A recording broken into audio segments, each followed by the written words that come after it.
Hello, my darling, and welcome to another episode of Glimmer-side Chats with me, Annie Eclectic.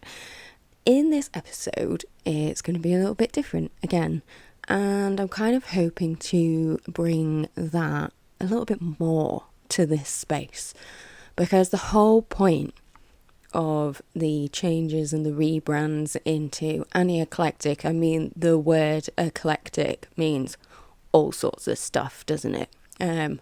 Essentially, when you boil it down, that's not the true definition. And I hope to use my spaces really to kind of show people that you can do something different. You can do something that is thinking outside the box, as you will. It's a phrase that I'm not really a massive fan of. I think if you want to bring something different, maybe sometimes actually thinking inside, outside, all around and underneath, on top of, and all the rest of it, of the box, is absolutely what you should be doing, because in that space of exploration is where you find your growth. And in truthfulness, this podcast is actually supposed to be in a roundabout way, a way to show one of my amazing members in the Glimmer Seekers Collective that in order to do a podcast, in order to do a visual podcast, meaning that you can, expand your horizons a little bit, pop it onto YouTube, have it on Spotify where they're focusing on podcasts that have video content, that you don't have to put your face on it. There's so many different ways that you can do this, but in order to do this, you have to find your space of exploration to be able to think outside of the box, as it were. I'm going to say that a lot, I think. So actually what I'm doing in this is that I'm just recording a video. I have my phone face down, like the screen is completely black, and I'm going to put that into my editor and I'm going to do some visual stuff. I'm going to find some B-roll that I've recorded. There's a lot of it in my phone, so I might as well make some use of it. I'm going to, use some of the funny effects on my editor, make kaleidoscopes, do something interesting, do something that isn't me having to record my face, because right now I don't have the time and I cannot be bothered to set up in order for you to look at my face. So I very easily could allow that to get in my way. I could very easily allow that to stop me from doing what I want to do. That will then send me into a spiral of I'm not progressing, I'm not being able to do what I want to do. I can't find a way around these things. And that's absolutely not the space that I want to be in. And that's not a space that I want you to be in either. We've talked about how limitations are spaces of opportunity. What can you do within that space that you have that's a little bit different? What can you do that makes you stand out? Because in the world that we all work in, with our small business, micro business, passion business, labor of love, whatever you want to call it, however you connect to what you're doing and what you're putting out, how can you insert fully you, all of you? Because we all do things that lots of people do. I hate to say it, don't want that to be offensive in any way to anybody, but for me, example, I work in the jewelry industry. Like there's a million and one people who do what I do and do it better than I do. They're further on in their journey, but what draws people to me, to my small business, is me, what I put into it, the intention that I put into my work, the fact that I bring my crystal healing into my jewelry and create pieces that are bespoke to individuals, that connect to their energy, help them in a really, really personal way. And only I can do that. Only I can do that with my creations. So only you can do what you do with your creations, with your business, with what you put out, with the joy that you bring through your content.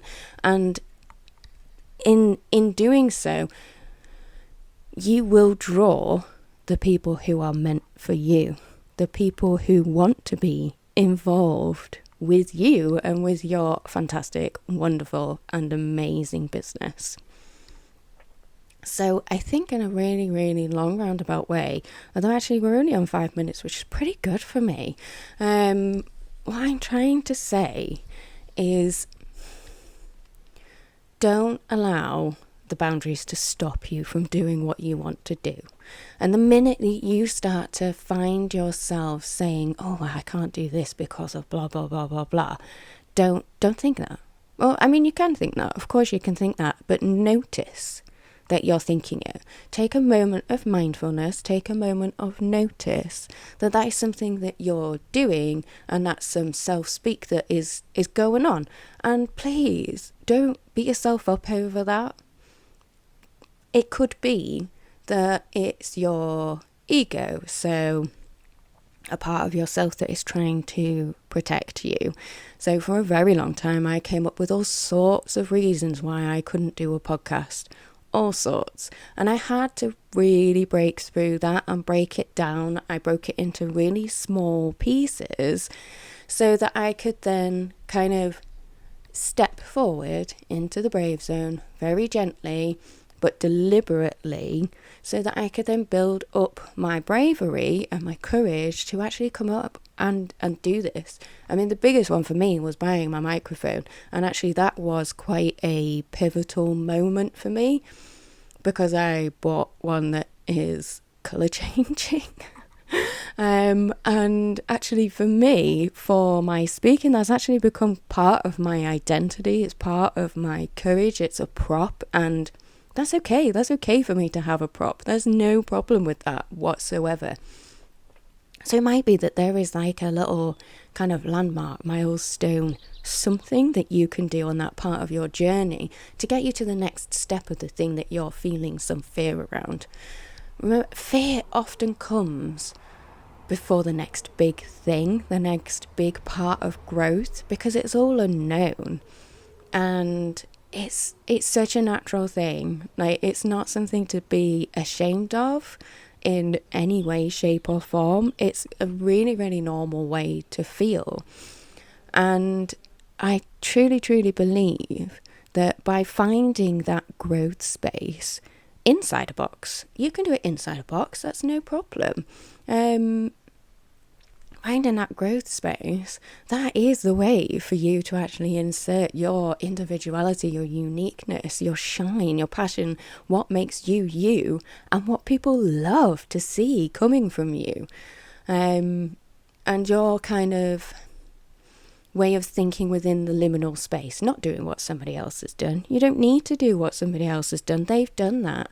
You can look at what other people are doing. You can adapt it to your way of communicating yourself over to your audience.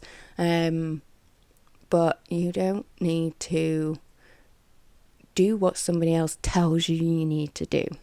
You need to do what comes from your heart, what comes from your intuition, what feels right and feels comfortable to you. If you're not comfortable doing something, it will show. People will notice that you're not comfortable with doing that. And that in itself will make your audience feel a bit uncomfortable. And I often find the best way to help yourself feel more comfortable is by directly saying, this makes me feel uncomfortable. Because then it makes you realise, oh, actually, this makes me feel uncomfortable, but it feels right, which means that I'm stepping into my brave zone. Or it makes me feel uncomfortable and it doesn't feel right. Okay, I need to change something. And it's noticing the difference between the two. Are you excited about that uncomfort, or are you just like, no, I'm not up for this. But only you can tell which is right for you. Anyway, I think I've gone on for long enough. I hope that this brings something to you. I hope you can take something away from this. If this helps you in any way, please do let me know. Let me know in the comments. Let me know in DMs, like anything. I'm always open to a cheeky chat with absolutely anybody, pretty much about anything.